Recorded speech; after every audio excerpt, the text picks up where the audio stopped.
I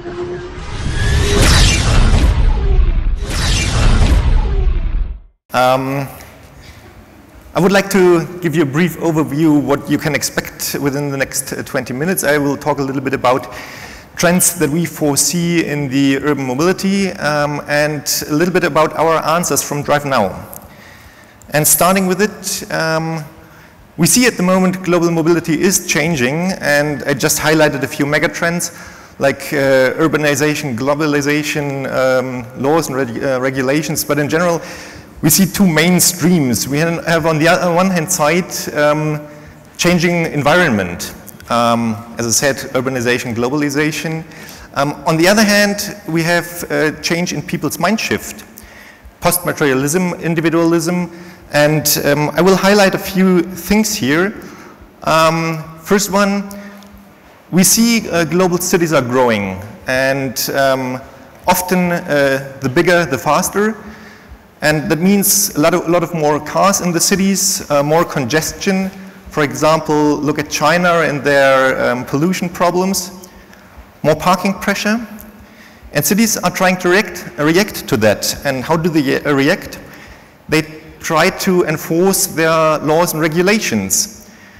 They try to free up more space in the cities, like with pedestrian zones. They try to increase metered parking and controlled parking zones. And they often try to find more green space, which means that there is less space, of course, for cars. And as I said, on the other hand, we have a shift in mindset of the people, often called post-materialism. We see especially Generation Y changing their habits and their status symbols. The car is decreasing, mobile phones are increasing as a status symbol, and that gives, of course, the possibility for a lot of new business models. Location-based services, intelligent parking solutions, and of course car sharing. And you can ask, okay, car sharing, is that a thing which might be relevant? If you look at the figures, we saw from 2008 to 2011 a double-digit increase in user numbers. But from 2011 onwards, when free-floating car sharing kicked in, these growth rates more than doubled. And independent studies like Frost and Sullivan from 2014, they estimate that until 2020, there will be 15 million car-sharing users in Europe, a huge number.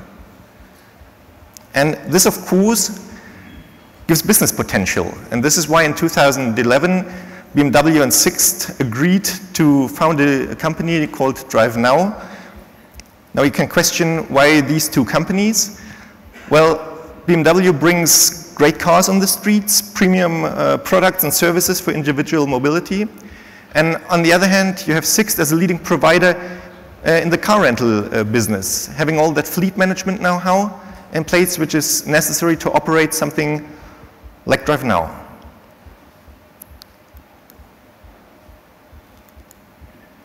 Just at a glance, what is DriveNow about? We have a very convenient concept. It's really urban mobility in the sense of the word. We try to estimate demand and try to cover this demand by our business areas.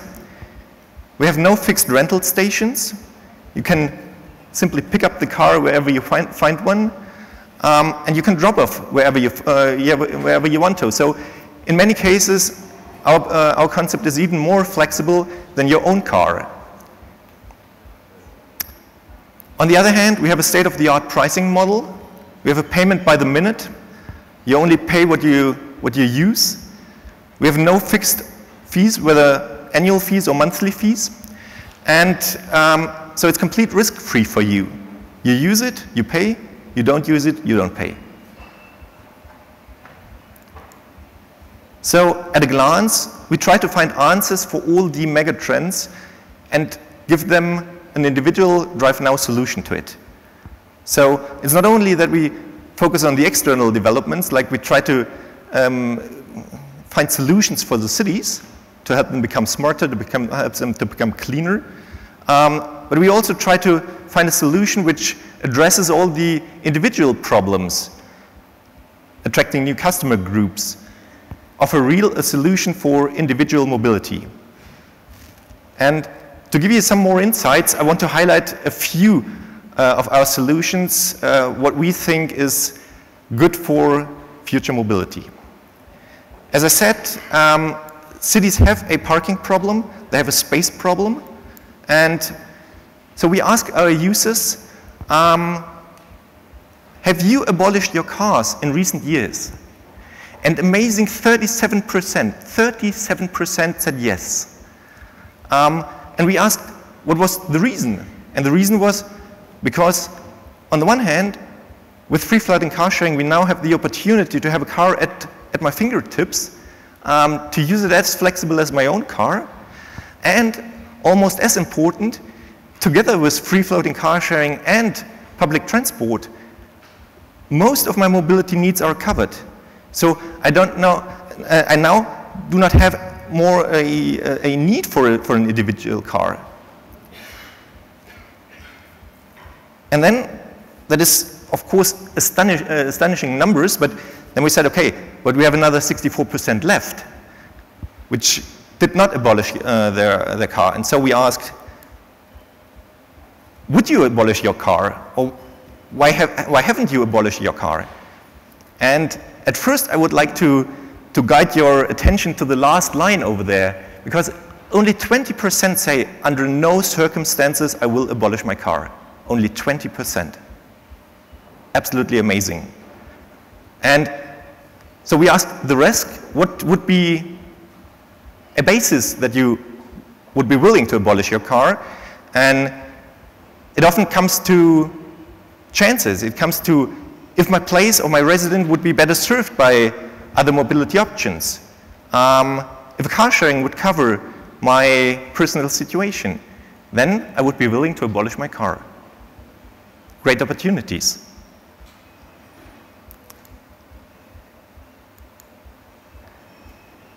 And talking about freeing up space, there are independent studies which say that one car-sharing car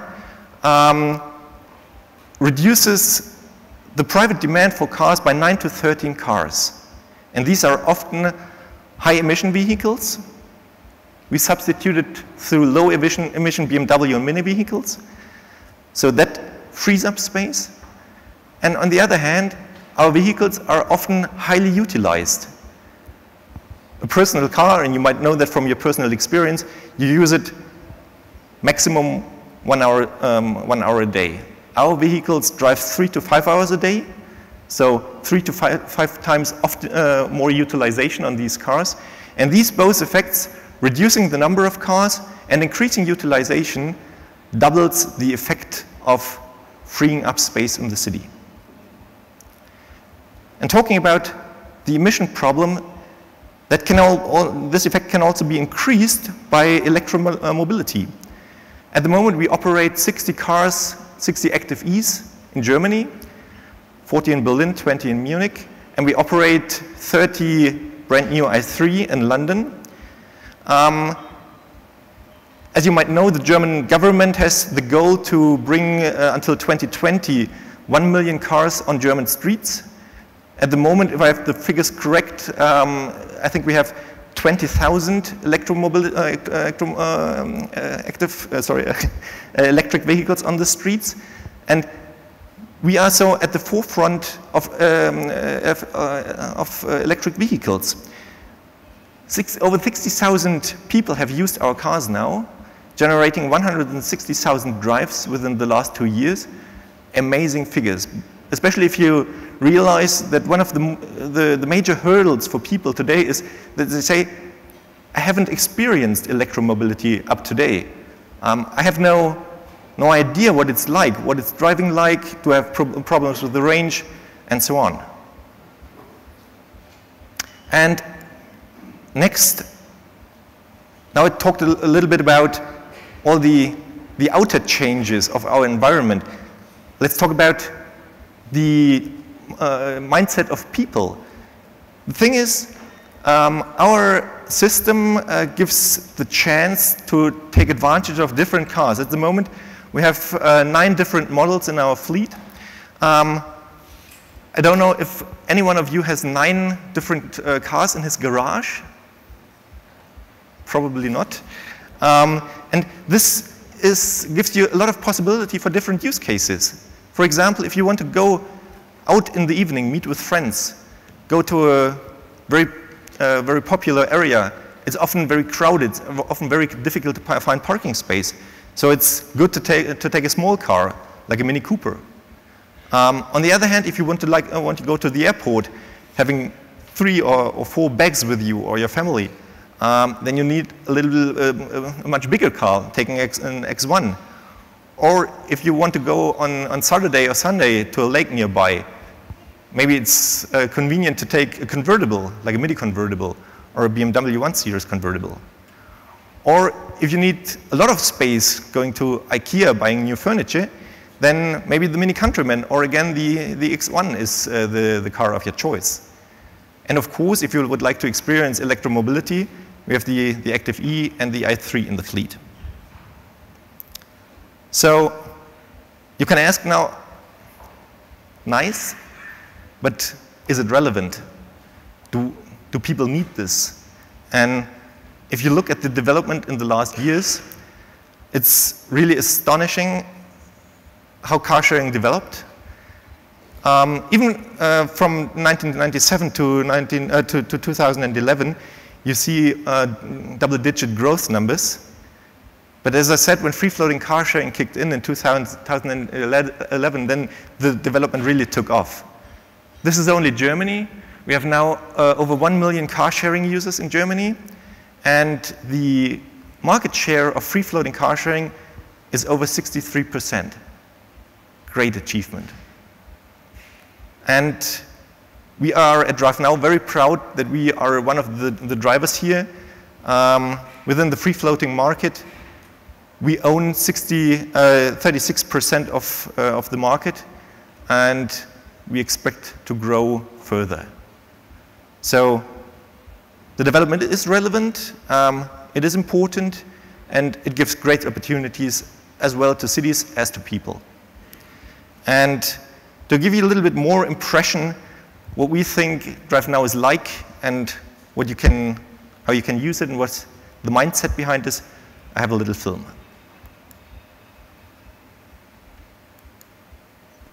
Oh, forgot the last slide, sorry.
So this is DriveNow. Thank you.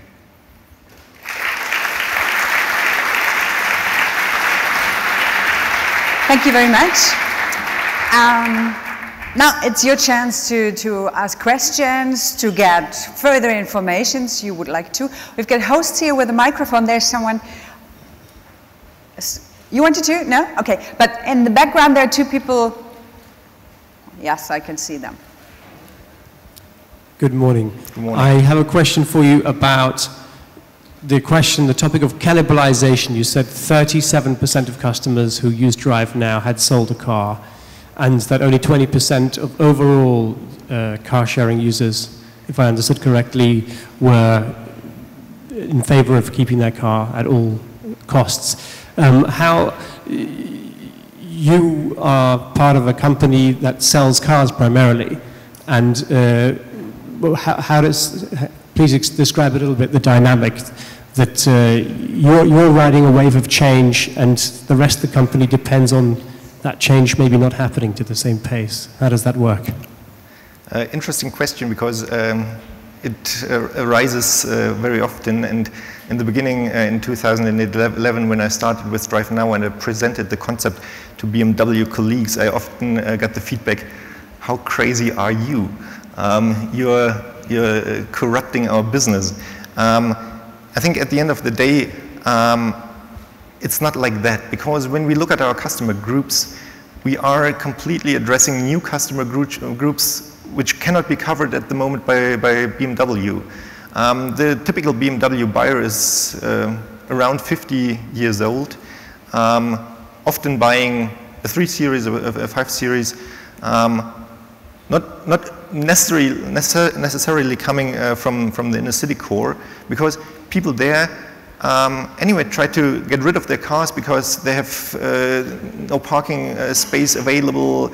And our typical customers is 32 years old, highly socially interconnected.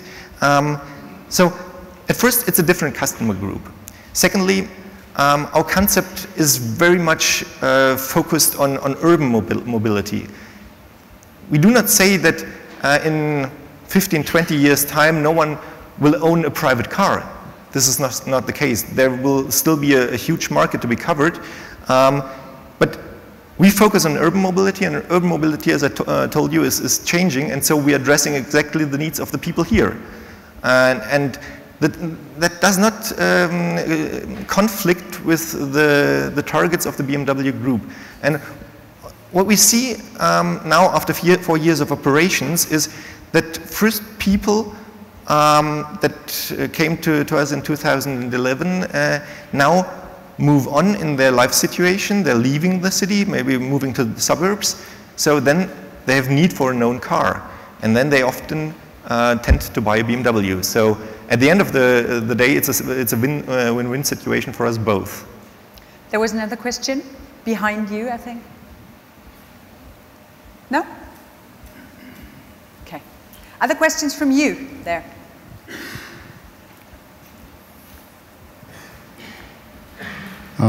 I think the car sharing pretty soon will die, actually, because once the self-driving cars are out on the loose, there's no need to share any car because you simply order it by your app.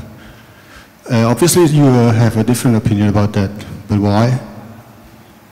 Sorry, can you just repeat the question? I guess once self-driving cars are out, you won't need to share any cars because you simply order your self-driving car via your app.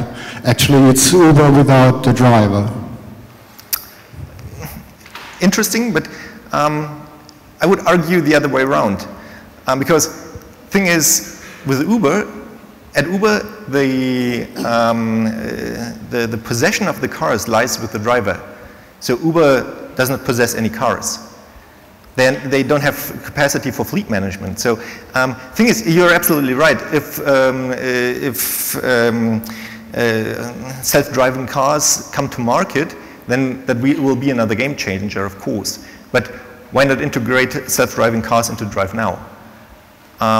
It's just getting rid of the driver, but knowing where demand is based, knowing where demand arises within the city is, at the end of the day, the important question, and not so much you have an Uber driver or you have a DriveNow car. So I think, of course, this will be a game changer, but I think there are opportunities for DriveNow to use self-driving cars in the system. Okay. And another question, do you have baby seats in your car? Yeah, that's really one of the most difficult problems with car sharing, because I just got father, I have a 9-month-old son, and what you quickly realize is how many different baby seats you need. And the problem is you cannot have 3 or 4 baby seats in a car like a Mini Countryman, because if then someone is coming to take the car and want to go to IKEA, he says, what the hell are with all these baby seats? So really this is one of the most important problems. We have some little seats in the BMW 1 Series, just to make it a little bit more convenient for small families, but really, this is a problem, and we're working on it. Any last short answered question? Yes? Well, this is on. I got one last question, because you said you're going to provide the areas with different kind of models, car models, in order to use them for different occasions. How are you going to make sure that service is provided in any area? Within the 1 minute we saw in the yeah, clip. Exactly. Yeah, would be perfect, but... Exactly. I've been using Car2Go a couple of times, just so you know. And it's like, you know what you get, just like going to McDonald's, you know what you're getting. And how is that supposed to work with DriveNow? Just by the pure number of cars. We have a rough estimate that you need per square kilometer 4 to 5 cars to serve people's need. Of course, it is not always possible to have an X1 exactly in front of your door, but especially for events like going to IKEA, you plan a little bit in advance, so it is possible for you to look after an X1. But really, by having a huge number of cars in the city, it is very, very